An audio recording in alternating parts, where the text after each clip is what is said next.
नमस्कार। देश प्रदेश के इस खास सेगमेंट में आपका बहुत बहुत स्वागत है। मैं हूं आपके साथ जया कौशिक त्रिवेदी। इस सेगमेंट में हम आपको आपके राज्य, आपकी गांव की खबरें दिखाते हैं और सबसे पहले बात करते हैं उत्तर प्रदेश की, जहां शिक्षा महकमे में घोटाले, फर्जीवाड़े का मामला सामने आया था, जहां नकली दस्तावेजों के जरिए अनामिका शुक्ला एक ही नाम से कई टीचर्स होने की बात सामने आई और इस मामले में 9 फर्जी टीचर्स के पकड़े जाने के बाद अब दीप्ति नाम की 2 टीचर्स सामने आई हैं जो एक दूसरे पर फर्जी दीप्ति होने का इल्जाम लगा रही हैं, जबकि शिक्षा विभाग दोनों को फर्जी बता रहा है।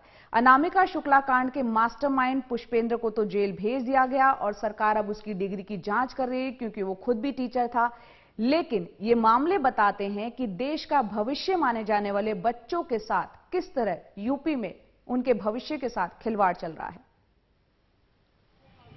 मैनपुरी के बेसिक शिक्षा अधिकारी आज अपने दफ्तर में असली दीप्ति होने का दावा करने वाली दोनों टीचर्स को तलब कर इंतजार करते रह गए, लेकिन वे नहीं आईं। यहां एक ही जिले में 2 दीप्ति पढ़ा रही हैं। दोनों के पिता का नाम, पता और सारी डिग्रियां एक ही हैं। अब दोनों अपने स्कूलों से लापता हैं। वो कब से यहाँ पर आपके यहाँ पढ़ा रही हैं? वो करीब 1 साल से यहाँ पर पढ़ा रही हैं। अच्छा। हाँ, किस सब्जेक्ट की वो टीचर है यहाँ वो पर? फिजिकल टीचर है। अच्छा, फिजिकल जी। कब से वो यहाँ पर नहीं आई है अभी? ये मार्च में थी, जब से ये लॉकडाउन लगाया तब से नहीं आ रही हैं। अच्छा। अभी 8 जून को विद्यालय खुल गया है, लेकिन वो नहीं आई। करहल इलाके में पढ़ाने वाली दीप्ति की फोटो स्कूल रिकॉर्ड में मौजूद है और गैर हाजिर होने से पहले तक हाजिरी रजिस्टर में उनकी हर रोज की दस्तखत भी। मैनपुरी के ही बेवर इलाके में पढ़ाने वाली एक और दीप्ति ने बीएसए से दूसरी दीप्ति के फर्जी होने की शिकायत की। बाद में शिकायत वापस ले ली। इस पर बीएसए ने उन्हें 16 जून को तलब किया। उन्होंने खत में लिखा कि आपने पहले शिकायत की कि करहल वाली दीप्ति फर्जी है, उसके खिलाफ कार्रवाई की जाए। फिर आपने अपनी शिकायत वापस ले ली और लिखा कि अब ऐसी शिकायत फिर नहीं करेंगी। इससे लगता है कि इस मामले में आप दोनों की मिली भगत है। यहाँ दीप्ति सिंह ब्लॉक बेवर में निर्देशिका के पद पर कार्यरत है। उनकी शिकायत 20 मई को हम लोगों को प्राप्त हुई थी। तो उनके प्रमाण पत्रों के आधार पर करहल में किसी दीप्ति सिंह ने नौकरी प्राप्त कर ली है। इसकी जांच की जा रही है। नोटिस दिया गया था। ऐसा शक है कि असली दीप्ति ने नकली दीप्ति को अपनी डिग्री बेची। ज्यादा पैसे की मांग न पूरी होने पे उसकी शिकायत की, लेकिन पैसा मिल जाने पे शिकायत वापस ले ली। उधर मैनपुरी में ही भावना नाम की एक महिला को गिरफ्तार किया गया जो अनामिका शुक्ला के नाम से सहारनपुर में नौकरी कर रही थी और आज गोंडा में अनामिका शुक्ला कांड के कथित मास्टरमाइंड पुष्पेंद्र को अदालत में पेश कर जेल भेज दिया गया। हमारी संस्कृति में जिन शिक्षकों को भगवान से ऊपर दर्जा दिया गया है, उनमें से तमाम के कारनामे बहुत शर्मसार करने वाले हैं और देश और समाज के लिए बहुत खतरनाक हैं। मैनपुरी में अरशद, गोंडा में अनुराग और लखनऊ में कैमरामैन राजेश गुप्ता के साथ कमाल खान, एनडीटीवी इंडिया। और अब बात करते हैं नोएडा की, जहां ईएसआई हॉस्पिटल में 22 साल की एक युवती ने खुदकुशी कर ली। 7वीं मंजिल से उसने छलांग लगा दी। लड़की के परिवार वालों को यह आरोप है कि अस्पताल में इलाज के दौरान अनदेखी की गई, जिसके बाद उसने एक कदम उठाया। हालांकि अस्पताल के निदेशक का कहना है कि शायद युवती को कोई व्यक्तिगत परेशानी थी जिससे उसने एक कदम उठाया। अस्पताल पर लापरवाही के आरोप को उन्होंने सिरे से नकार दिया। इससे पहले इसी अस्पताल में एक गर्भवती महिला की मौत को लेकर भी ईएसआई अस्पताल पर सवाल उठे थे।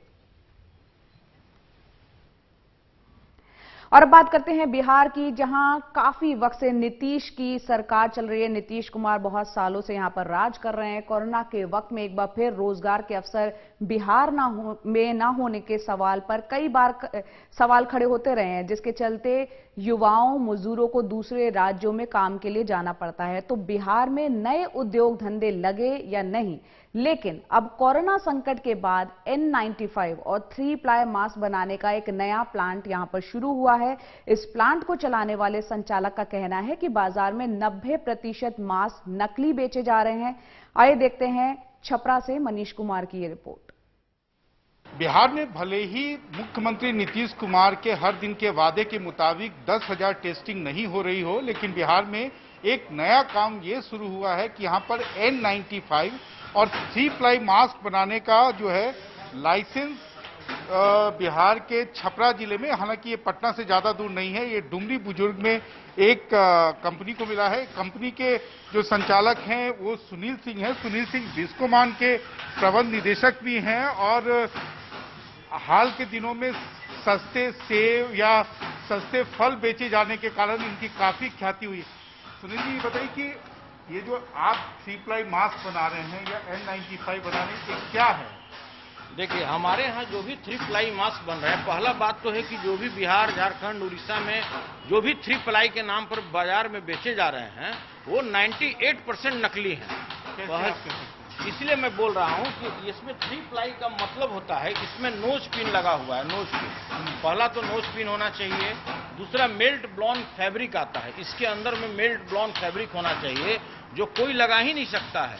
वो 2500 रुपये किलो का आता है मेल्ट ब्लॉन फैब्रिक। और इसके अलावे जो भी है फुली ऑटोमेटिक है, पूरा हाइजीनिक बनाया गया है इसको। ये N95 और N95 के बाद इसको ऑटोमेटिक मशीन से लूपिंग किया जाता है। इसमें जो भी आपको दिखाई देगा ये कोई गोंद से और ग्लू से और सिलाई से काटा हुआ नहीं है, ये बिल्कुल मशीन से ये टेम्परेचर से किया हुआ रहता है। तो प्योर टेम्परेचर के साथ इसको किया जाता है। और 3 मास्क यही लेयर है, असली है। इसके अंदर में मेल्ट ब्लॉन ओरिजिनल देखिए 3 लेयर चल रहा है, यही 3 लेयर है। और जो आप N95 के बारे में जानते हैं वो देखिए 5 लेयर में है। तो मान लीजिए इसके बनाने का जो है टेक्नोलॉजी आपके पास कहाँ से है? चूंकि अभी हम लोग काफी राहत सामग्री चला रहे थे चारों ओर बिहार में, तो उसमें मैंने देखा कि जो भी 3 प्लाई मास्क दिए जा रहे हैं बिल्कुल WHO का जो भी मापदंड है, जो भी जिस तरह का होना चाहिए बिल्कुल इसके विपरीत है। वो ओरिजिनल है ही नहीं। ओरिजिनल जो मास्क बनता है N95, इसके अंदर 5 लेयर होना चाहिए। और देखिए इसके अंदर आप ध्यान दीजिए, ये हॉट कॉटन इसको कहा जाता है फैब्रिक। और ये जो फैब्रिक है ये बिल्कुल कागज की तरह होता है। इसको अगर फाड़ा जाए तो ये फैब्रिक फटना है, इसको यही एब्जॉर्ब करता है बैक्टीरिया। जो इसका बैक्टीरिया होता है वो 12 ओजोन में होता है कोरोना का, और ये 3 ओजोन तक भी रहेगा तो उसको एब्जॉर्ब कर लेता है। ये सबसे कॉस्टली अफेयर है। और इस तरह का 2 फैब्रिक लगाया जाता है। तो एक 3 प्लाई मास्क जो है आप कितने में बेच रहे हैं बाजार में, या N95 आप बाजार में जो मिल रहा है वो कितने में मिल रहा है? देखिए, बाजार में कितने में मिल रहा है ये तो हम नहीं बता सकते हैं असली है या नकली है, लेकिन जो मेरा रेट होगा वो तकरीबन 75 से 90 रुपए के बीच में होगा। हम जो यहाँ पर बिहार में N95 का आप 3 प्लाई मास्क है, और 3 प्लाई मास्क का जो मेरा रेट होगा वो लगभग 5 से 7 रुपए के बीच में होगा। यही हमारा रेट होगा। और बात बिहार के मुजफ्फरपुर की, यहां पर एक बार फिर चमकी बुखार से मौत की खबर है। बिहार के मुजफ्फरपुर में एक परिवार की 2 बहनों को चमकी बुखार, जिसे दिमागी बुखार या इंसेफेलाइटिस भी कहते हैं, उसकी वजह से मौत हो गई है। पीड़ित परिवार का ये कहना है कि 2 दिन में दोनों बहनों की मौत हो गई। ये मौत 27 अप्रैल और 28 अप्रैल को हुई, लेकिन ना तो प्रशासन की तरफ से उनके परिवार से मिलने अब तक कोई आया और ना ही कोई मुआवजा दिया गया है। मुआवजा के प्रावधान को लेकर पूछे जाने पर एसडीओ पूर्वी डॉक्टर कुंदन कुमार ने बताया कि जिस बच्चे की मृत्यु चमकी बुखार से हो जाती है उनके परिवार को सरकार द्वारा 4 लाख रुपए मुआवजा राशि देने का प्रावधान है और इसके लिए अस्पताल से मृत्यु का कारण वाला सर्टिफिकेट लिया जाता है और इसके आधार पर मुआवजा राशि प्रशासन द्वारा दी जाती है। जिला प्रशासन अब तक वहां उस परिवार से मिलने नहीं गया है। अब सवाल है कि सरकार द्वारा किए गए दावों का आखिर पालन फिर कौन कराएगा। और अब बात है मध्य प्रदेश की, जहां सतना में 12 जून को पकड़े गए नकली नोट छापने वाले गिरोह के मामले में पुलिस ने एक खुलासा किया है। दरअसल इस गिरोह में एक ऐसा शख्स भी शामिल था जो कि एटीएम में कैश रीफिलिंग करने वाली आउटसोर्स कंपनी का एक कर्मचारी था। इसका काम नकली नोटों को एटीएम में असली नोटों के साथ रखना था। फिलहाल वो फरार बताया जा रहा है। पुलिस उसकी तलाश कर रही है। क्योंकि ये मामला नकली नोटों से जुड़ा हुआ है, लिहाजा जबलपुर की एसटीएफ टीम ने भी तफ्तीश अपनी शुरू कर दी है। सतना के राजेंद्र नगर के एक घर से नकली नोटों की छपाई के दौरान ये आरोपी पकड़े गए। 6 महीने में आरोपी 5 लाख रुपए तक के नकली नोट छाप चुके थे। हो सकता है नकली नोटों में शायद कुछ आपके बटुए में हो, क्योंकि इस गिरोह में शामिल एक सदस्य एटीएम में नोटों की रिफिलिंग करता था। उस पूरे मामले में 2 लोग फरार भी हैं। एक उसी का रूममेट वहाँ का रहने वाला और दूसरा एक बैंक में जो पैसे फिल करते हैं, ई हॉक करके जो कंपनी है, एटीएम जो रिफिल करते हैं, उस कंपनी के कर्मचारी भी संदिग्ध है, जिसके माध्यम से एटीएमओ में भी वो फेक करेंसी लोड करवाते हैं, ऐसा जो पकड़े गए आरोपियों का बयान है। पुलिस अब तहकीकात कर रही है कि इनमें से कितने जाली नोट एटीएम में भरे गए हैं। आरोपी 800 के असली नोट के बदले 3000 के नकली नोट देते थे। इन्हें पेट्रोल पंप, शराब की दुकानों में खपाया जाता था। एसटीएफ अब ये जांच कर रही है कि कहीं इन पैसों का इस्तेमाल देश विरोधी गतिविधियों के लिए तो नहीं हुआ। सतनाथ से ज्ञान शुक्ला और भोपाल से कैमरा पर्सन रिजवान खान के साथ अनुराग द्वारी, एनडीटीवी इंडिया। तो मध्य प्रदेश के बाद अब आपको लिए चलते हैं हरियाणा, जहां अंबाला सेंट्रल जेल में 2 विचाराधीन कैदियों ने खुदकुशी कर ली है। दोनों ने अलग अलग सेल में बेडशीट से फांसी लगाकर जान दे दी। सुबह जब हर दिन की तरह कैदियों की गिनती हुई तब 2 कैदी कम थे। जेल कर्मचारियों ने सेल में जाकर देखा तो दोनों मृत पड़े हुए थे। पुलिस ने इनकी पहचान सुनील कुमार और रामदास के रूप में की है। हाल ही में जेल पहुंचे इन दोनों कैदियों को कोरोना संक्रमण की वजह से क्वारंटीन वार्ड में रखा गया था।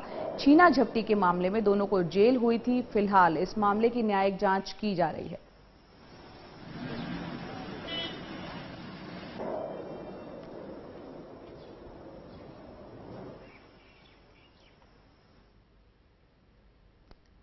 आंध्र प्रदेश के कृष्णा जिले में शराब के अवैध कारोबार का भंडाफोड़ हुआ है। आरोपी एम्बुलेंस के जरिए शराब की सप्लाई कर रहे थे। पुलिस इस मामले की जांच में जुटी हुई है और इस मामले में 3 लोगों को गिरफ्तार किया गया है। बताया जा रहा है कि जो शराब पकड़ी गई है उसकी कीमत करीब 1 लाख रुपए है। पुलिस ने 107 शराब की बोतलों को बरामद किया है। पुलिस ने एम्बुलेंस को भी सीज कर दिया है।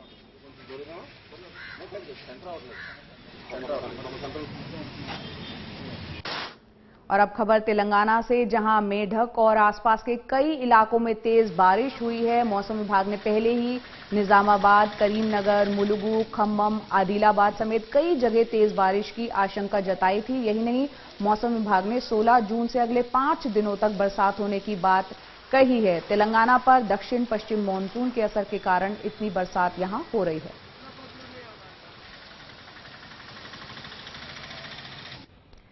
वहीं असम की बात करते हैं, जहां गुवाहाटी में एक शख्स क्वारंटीन सेंटर से भाग गया। हालांकि बाद में यहां पर एक स्टेडियम के क्वारंटीन सेंटर से भागकर उस शख्स को वहां पर गिरफ्तार कर लिया गया।